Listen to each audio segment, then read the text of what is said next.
ঢাকামুখী Gomti express, কোথাও তিল ধারণের ঠাঁই নেই। বিএনপি নেতাকর্মীদের ঢাকার পথের যাত্রায় বাধা হতে পারেনি তীব্র শীত আর জীবনের ঝুঁকি।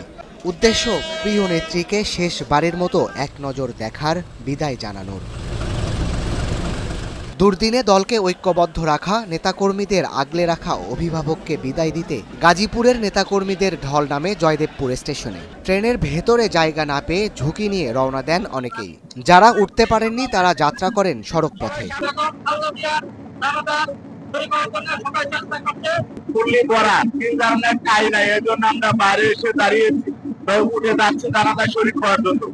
একই দৃশ্য নরসিংদী রেলওয়ে স্টেশনে। তীব্র কুয়াশা আর ঠান্ডা উপেক্ষা করে ফজরের পরপরই স্টেশনে হাজির হন বিএনপি সমর্থকরা। বিএনপি চেয়ারপারসনকে শেষবারের মতো বিদায় দিতে 4টি ট্রেনে ঢাকার উদ্দেশ্যে রওনা দেন তারা।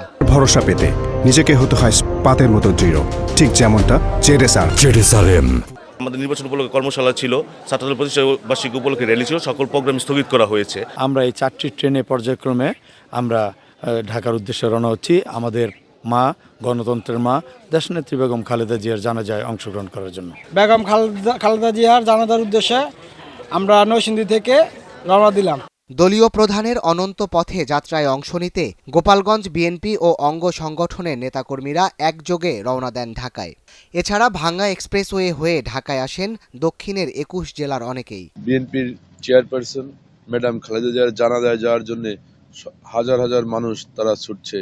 তারা আমাদের ম্যাডামের শেষ বিদায়ে তারা শরীক হতে চাচ্ছে। বাংলাদেশ জাতীয়তাবাদী দলের সর্বোচ্চ আবেগের স্থান, আমাদের সর্বোচ্চ অভিভাবক, তার জানাজায় আমরা গোপালগঞ্জ জেলা যুবদল সহ সকল অঙ্গ সংগঠনের ঐক্যবদ্ধভাবে আমরা যাচ্ছি। এছাড়া নারায়ণগঞ্জ, মানিকগঞ্জ সহ আশেপাশের জেলাগুলো থেকেও অনেক নেতাকর্মী ঢাকায় রওনা দেন সাত সকালে।